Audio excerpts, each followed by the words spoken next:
Halo Generus Trisukses, kembali lagi bersama kami Trisukses ID. Pada kesempatan kali ini kita akan membahas mata uji pilihan TKA yang terakhir, yaitu antropologi untuk SMA.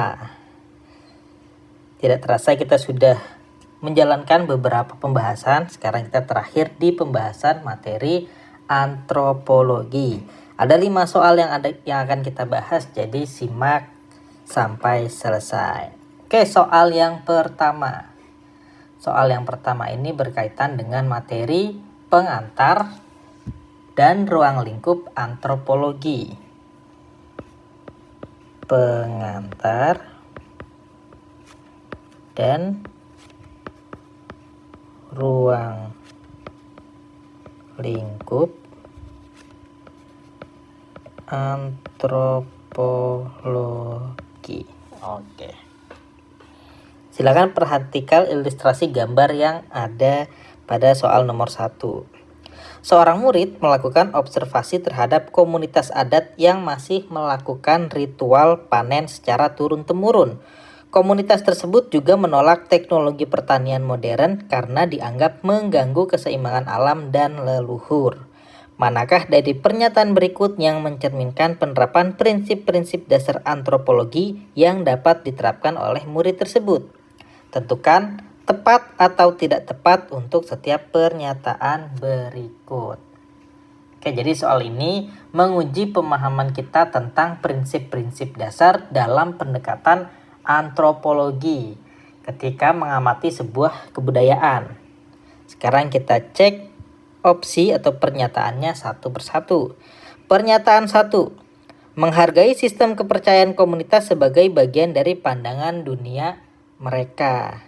Oke, berarti pernyataan 1 ini tepat. Oke. Jadi menghargai sistem kepercayaan komunitas adalah penerapan dari prinsip relativisme budaya. Jadi prinsip ini mengajarkan kita untuk memahami suatu kebudayaan berdasarkan sudut pandang kebudayaan itu sendiri, tanpa menghakiminya dengan standar budaya kita. Kepercayaan mereka terhadap keseimbangan alam dan leluhur adalah bagian valid dari pandangan dunia mereka. Lanjut pernyataan 2. Menilai bahwa komunitas tersebut bersifat tradisional karena tidak mengikuti kemajuan zaman. Nah, pernyataan 2 ini tidak tepat. Tidak tepat. Oke, jadi menilai sebuah komunitas sebagai tradisional atau tertinggal karena tidak mengikuti kemajuan zaman adalah cerminan dari sikap etnosentrisme, di mana ini adalah pandangan yang menganggap budayanya sendiri sebagai tolok ukur, sesuatu yang harus dihindari dalam studi antropologi. Jadi pernyataan 2 tidak tepat. Pernyataan 3. Menggunakan pendekatan holistik untuk memahami hubungan antara ritual dan sistem kepercayaan mereka. Oke, pernyataan 3 ini tepat. Jadi pendekatan holistik atau menyeluruh adalah kunci dalam antropologi. Seorang antropolog tidak akan bisa melihat ritual panen sebagai kegiatan yang terpisah, melainkan berusaha memahami bagaimana ritual tersebut terhubung dengan aspek-aspek lain dalam kebudayaan mereka, seperti sistem kepercayaan, ekonomi pertanian, dan juga hubungan sosial. Lanjut nomor 2. Untuk nomor 2 ini berkaitan dengan materi etnografi.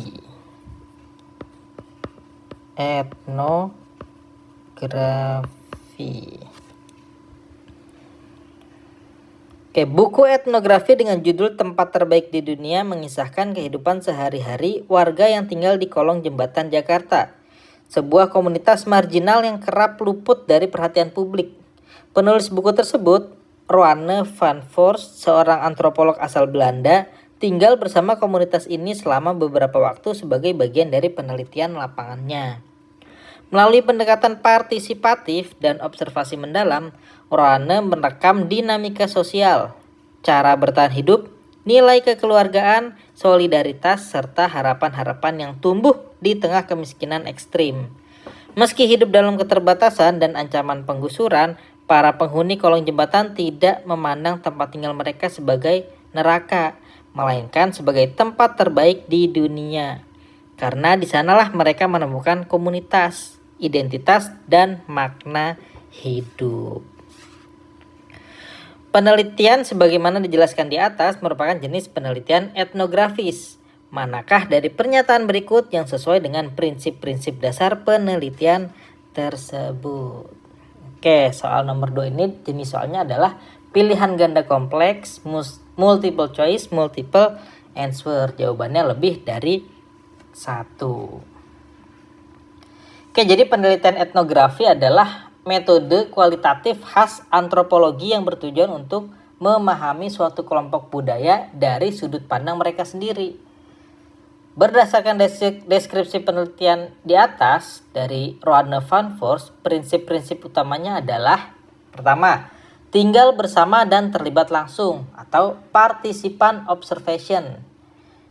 Sang peneliti tidak hanya mengamati dari jauh, tapi ikut serta dalam kehidupan sehari-hari komunitas yang diteliti. Kemudian pendekatan emik atau dari dalam. Tujuannya adalah menangkap native's point of view atau bagaimana komunitas itu sendiri memaknai dunianya.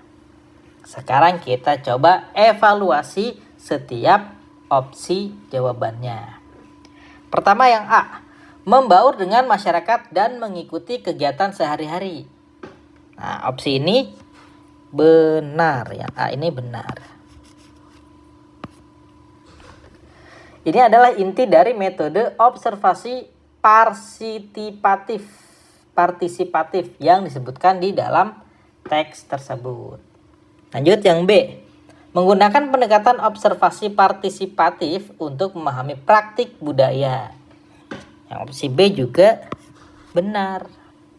Di dalam teks secara eksplisit menyebutkan pendekatan partisipatif dan observasi mendalam digunakan oleh peneliti. Lanjut yang C, melakukan wawancara dengan aparat desa saja. Nah, opsi C ini salah. Justru ini akan memberikan pandangan di luar etik dan formal, bukan pemahaman mendalam dari dalam atau emik tentang kehidupan komunitas itu sendiri. Lanjut yang D, mencatat secara rinci dengan observasi mendalam makna simbolik. Opsi D juga benar. Etnografi tidak hanya mencatat apa yang terjadi, tapi juga berupaya memahami makna di baliknya, seperti nilai kekeluargaan, solidaritas, dan juga identitas. Lanjut yang terakhir yaitu menghindari keterlibatan langsung. Ini juga salah. Justru ini bertentangan dengan prinsip dasar etnografi yang menuntut keterlibatan dan interaksi mendalam untuk mendapatkan pemahaman yang luas. Oke, jadi jawaban untuk soal nomor 2 adalah A, B, dan D. Lanjut soal nomor 3. Soal nomor 3 ini berkaitan dengan materi masyarakat multikultural. Masyarakat multikultural. Oke. Masyarakat multikultural terdiri atas beragam suku, ras, agama, dan budaya, seperti masyarakat Indonesia yang dikenal kaya akan keberagaman. Manakah contoh penerapan keberagaman masyarakat multikultural yang tepat dalam kehidupan sehari-hari? Oke, jadi masyarakat multikultural itu bukan hanya sekedar masyarakat yang beragam, tapi juga masyarakat yang di dalamnya terjadi interaksi positif, saling menghargai, dan toleransi antar kelompok budaya yang berbeda. Jadi jawaban yang paling tepat adalah yang E. Ya, betul sekali yang E. Jadi opsi E adalah contoh terbaik dari penerapan multikulturalisme. Tindakan umat beragama yang berbeda saling membantu dalam perayaan hari besar. Ini menunjukkan adanya sikap toleransi, solidaritas, dan kerukunan yang melintasi batas-batas budaya dan agama. Inilah esensi dari kehidupan multikultural yang harmonis. Jadi opsi A, B, C, dan D ini salah karena hanya menggambarkan adanya satu budaya atau kegiatan umum, tetapi tidak secara spesifik menunjukkan adanya interaksi antar budaya yang positif. Jadi jawaban tepat adalah yang E. Betul sekali. Lanjut nomor 4. Untuk nomor 4 ini berkaitan dengan materi kearifan lokal dan tradisi lisan. Kearifan lokal dan tradisi lisan. Oke. Di sebuah desa adat di Bali, masyarakat secara turun-temurun menjalankan tradisi subak, yaitu sistem irigasi berbasis komunitas yang mengatur pembagian air untuk sawah secara adil. Sistem ini juga mengandung nilai spiritual karena melibatkan upacara dan koordinasi antar kelompok petani. Namun, dalam beberapa tahun terakhir muncul tantangan. Lahan pertanian banyak dijual untuk pembangunan villa. Anak muda tidak lagi tertarik bertani dan sistem teknologi irigasi modern perlahan menggantikan peran tradisional subak. Berdasarkan cerita tersebut, tentukan sesuai atau tidak sesuai untuk setiap pernyataan berikut yang menggambarkan fungsi kearifan lokal dalam masyarakat. Oke, jadi soal ini adalah jenis soal pilihan ganda kompleks kategori, di mana kita harus menentukan mana pernyataan yang sesuai dan yang tidak sesuai. Oke, jadi kasus ini menyoroti bagaimana kearifan lokal atau subak berhadapan dengan tantangan modernisasi. Sekarang kita cek opsinya satu persatu. Pernyataan 1. Alih fungsi lahan dan pembangunan villa menunjukkan tantangan kearifan lokal sebagai dampak pariwisata. Ya, opsi 1 ini, pernyataan 1 ini sesuai. Di dalam teks menyatakan bahwa lahan pertanian banyak dijual untuk pembangunan villa, di mana pembangunan villa merupakan dampak langsung dari industri pariwisata. Jadi alih fungsi lahan ini mengancam keberlangsungan sistem subak, sehingga ini merupakan tantangan nyata bagi kearifan lokal akibat pariwisata. Lanjut pernyataan 2. Resistensi anak muda terhadap sistem subak merupakan bentuk pelestarian budaya sebagai bagian kearifan lokal. Opsi 2 ini tidak sesuai. Tidak sesuai. Oke, jadi resistensi atau penolakan anak muda terhadap sistem subak, di mana anak muda tidak lagi tertarik bertani, adalah bentuk pengikisan atau ancaman terhadap kearifan lokal, bukan bentuk pelestariannya. Pelestarian budaya justru terjadi jika anak muda mau melanjutkan tradisi tersebut. Jadi pernyataan 2 ini tidak sesuai. Lanjut pernyataan 3. Penggantian sistem subak dengan irigasi modern dapat mengikis nilai-nilai kolektivitas dalam masyarakat. Nah, pernyataan 3 ini sesuai. Oke. Sistem subak didasarkan pada nilai kolektivitas seperti koordinasi antar kelompok petani. Irigasi modern yang bersifat lebih teknis dan individualistis tidak memerlukan tingkat koordinasi sosial yang sama. Oleh karena itu, penggantian sistem subak berpotensi mengikis nilai-nilai kebersamaan tersebut. Lanjut nomor 5. Untuk nomor 5 berkaitan dengan materi antropologi sosial dan antropologi budaya. Antropologi sosial dan antropologi budaya. Oke. Di Desa Wairebo, Nusa Tenggara Timur, masyarakat masih mempertahankan bentuk rumah adat Baruniang dan sistem gotong royong dalam kehidupan sehari-hari. Dalam menghadapi arus pariwisata dan modernisasi, pemerintah daerah bekerja sama dengan antropolog untuk menjaga nilai-nilai budaya lokal sambil mengembangkan potensi ekonomi masyarakat. Berdasarkan ilustrasi di atas, manakah yang merupakan bentuk penerapan antropologi sosial dan antropologi budaya sebagai antropologi terapan?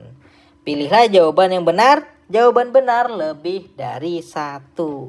Oke, soal nomor 5 ini berarti soal dengan jenis pilihan ganda kompleks, multiple choice, multiple answer. Jadi antropologi terapan adalah penggunaan pengetahuan, teori, dan metode antropologi untuk memecahkan masalah-masalah praktis di masyarakat. Kasus Wairebo adalah contohnya, di mana antropolog membantu menjaga nilai-nilai budaya lokal sambil mengembangkan potensi ekonomi masyarakatnya. Oke, berdasarkan teks di atas tadi, maka jawaban yang paling benar adalah yang A, betul. B dan D. Oke, sekarang kita bahas satu persatu. Opsi A, mengkaji struktur sosial dan sistem gotong royong untuk merancang kebijakan pembangunan. Ini adalah jawaban yang benar.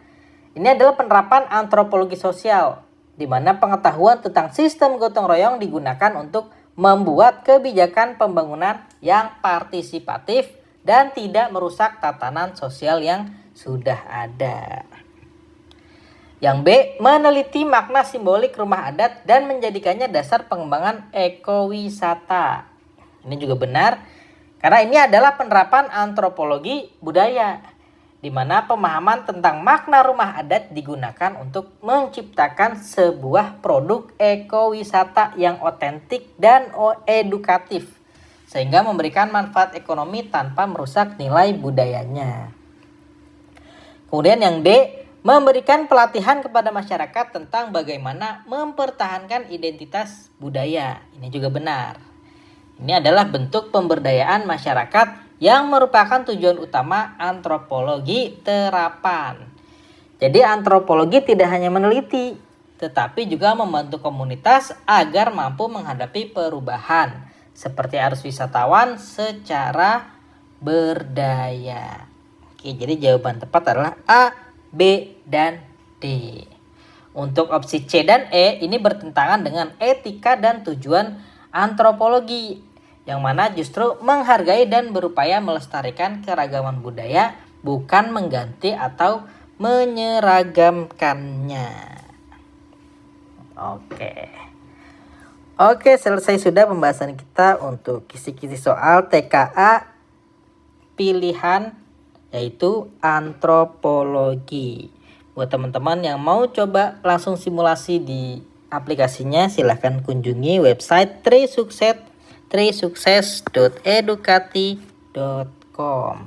Untuk pembahasan lengkapnya bisa cek secara berkala di YouTube kita Trisukses ID, dan untuk melihat highlight dari pembahasannya bisa follow Instagram dan TikTok kita di Trisukses ID.